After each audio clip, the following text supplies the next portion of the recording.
Magandang araw sa inyo mga kaibigan. Itong ating almusalita sa araw na ito.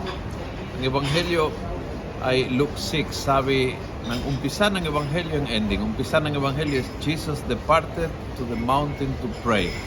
And He spent the night in prayer to God.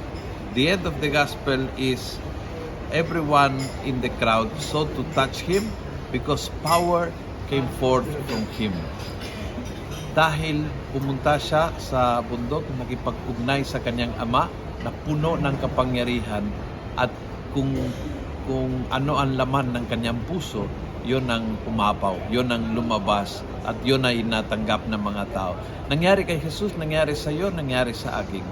Kung ano ang laman ng ating puso, umaapaw yan.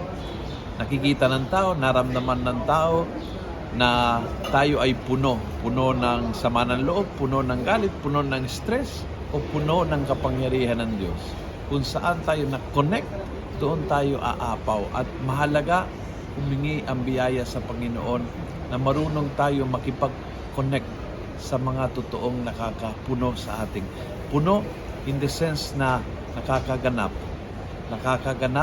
so that magsishare tayo ng maayos. If you feel that you are giving very sharp answers, sarcastic ka, laging galit, ay baka iyon ang pinapakain mo sa sarili mong kalooban. Be careful kung saan ka pumupunta dahil doon ka kukuha and then aapaw. Kawawa ang pamilya, kawawa namang mga katrabaho mo kung laging stress ang lalabas sa iyo. But if like Jesus, you have times to connect with the Father, then the Father will flow through you.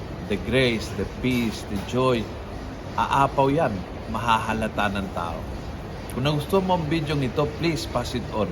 Punuin natin ng good news ang social media. Gawin natin viral, araw-araw ang salita ng Diyos. God bless.